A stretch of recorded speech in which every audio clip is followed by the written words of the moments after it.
The simplest of tasks. It's a daily battle. Memorized through years of repetition.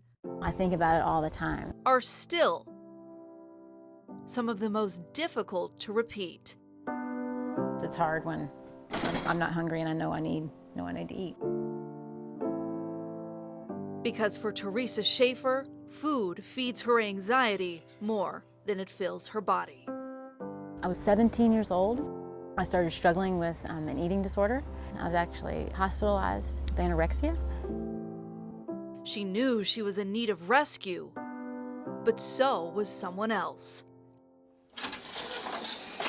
At Horsehaven of Tennessee, If I can find Isaac's file here. founder Nina Margetson says there is one case she'll never forget. Where he had been chewing on the little barn he was in, just trying to get nourishment off the wood. His ribs were showing, his hip bones were protruding, his wither was sticking out, his top line was very prominent. Someone had starved Isaac all the way to death's door. When we went and picked him up that day, you could kind of notice in his eyes that he was like, oh, thank you, you're here. For Nina, it wasn't the rescue that was memorable, it was the way that he recovered. This horse had something special. The way it moved, its conformation, we just kind of waited for that right adopter to come along and give him that special chance he needed. Little did she know that the right person would take Isaac places he'd never been. When I got out of treatment, they really encouraged me to start doing something that I really love to do. That's actually what led me back to riding again. Isaac! That is what led her to Isaac. I loved him and I bought him. And eventually, after months of training, Teresa from Knoxville, Tennessee. This is 274. she rode Isaac into the biggest show ring in the country, 274. the National Dressage Championships in Lexington, Kentucky.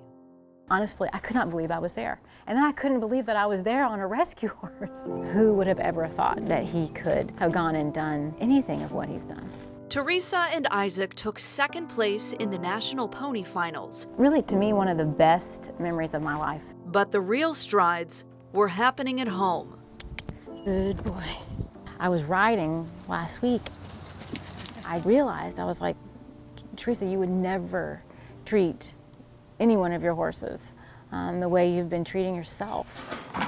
The little horse that was saved from starvation rescued Teresa from herself.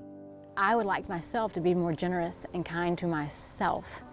And I think that is something for me that he shows me every day. Isaac now fills her with love, the nourishment she needs most. Isaac has certainly been a part of a rescue for me. It's just a great story.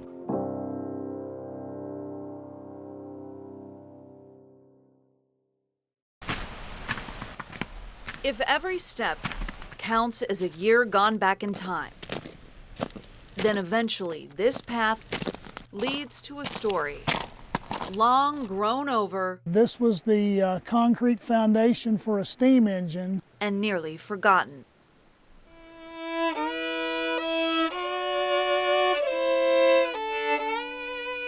When people walk through the woods here now, they could walk right past this area and never realize what an important part of Tennessee history occurred at this very spot. But Barry Thacker sees what many miss. What the passage of time has nearly erased at Coal Creek. On May 19th, 1902, every male member in the town of Fredericksburg perished in this disaster except for 3. 216 men. They would walk down the trail. 216 men. Had just gone into the mine. 216 men. Who came to work that day were killed. Sadly, this has been a part of Tennessee history that has been forgotten. There's no way, though, that Louise Nelson will ever forget This is my grandfather, what happened to George DeZern. 23 years old when he died. Newspapers more than a century old This is a whole list of all the miners. record the story of her grandfather George DeZern of Coal Creek. and 4 great uncles. The scene at the entrance to Fraterville Mine is heart-rending. 1,000 women and children are assembled there. Mother DeZern lost 5 of her sons and 2 of her son-in-laws as a result of the explosion. Can you imagine that? At 96 years old, as Louise nears the end of her life, It takes, you listen to it. Look how fast it's going.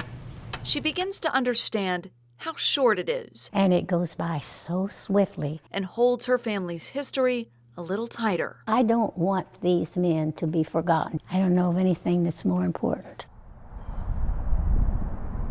Nearly 100 miners killed in the explosion at Fraterville are now buried here. But 10 of them left something behind before they passed. And those were the ones who wrote the farewell messages. Those miners knew that within the next hour they were going to perish. So they wrote what was dear to their heart. Oh God, for one more breath. Ellen, remember me as long as you live. God and family. Those are the 2 things that every one of those farewell messages discussed. For decades, that's all that was discussed. It was so painful for them that they wouldn't talk about it to their children. And eventually, the story slipped away. Many of the headstones say that the miners are gone but not forgotten. And sadly, this has been a part of Tennessee history that has been forgotten. Come in and have a seat, please. Forgotten until Barry brought it back to life. Come in, have a seat, please. In every 5th, 8th, and 11th grade classroom On page 247, in the state of Tennessee, my grandfather was a coal miner. the history of Anderson County's coal mines is now required learning. There is an amazing amount of history here. The final resting place for countless men is not where the story goes to die. Now I can pass it on to my great-granddaughters and great-grandsons. Instead, it lives, plain as day, set in stone. And it will validate what it says on their headstones, that they are gone but not forgotten.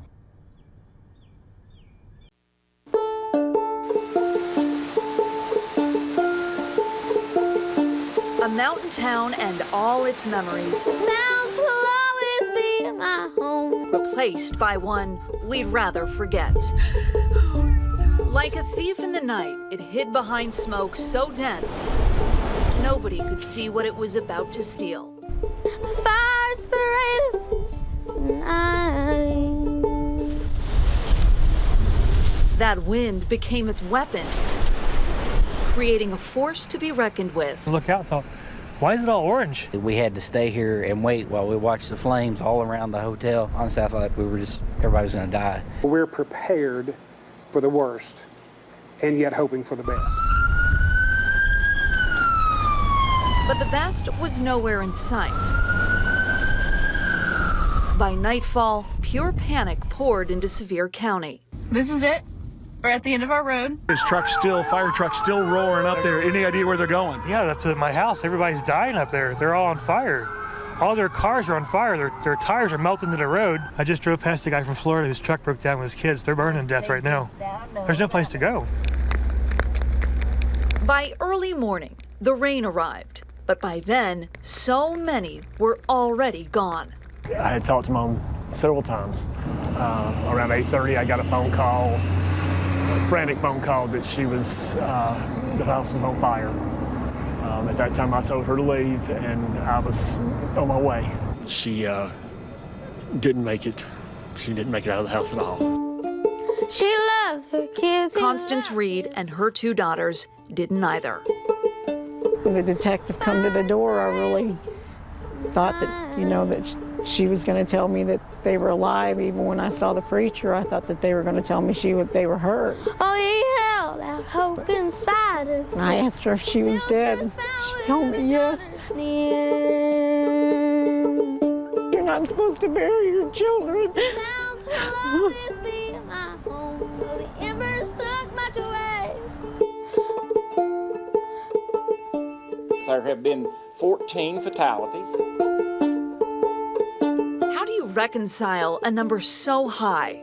Where the fires raged and did their will. Perhaps focus on the people who refuse to let it grow. We got 14 people out. Brian and Matt know Shields Mountain like the backs of their hands. I still had these boots on them. The 2 routes on and off of it better than any tourist who was there Monday night. There's lots of ruined lives. They used that to save what still had a chance. We went and knocked on the door and beat on it. Some we broke in, and we went around the whole development piece by piece. There was grandparents on this mountain. There were fathers. There was brothers, sisters, mothers. There were everyone up here.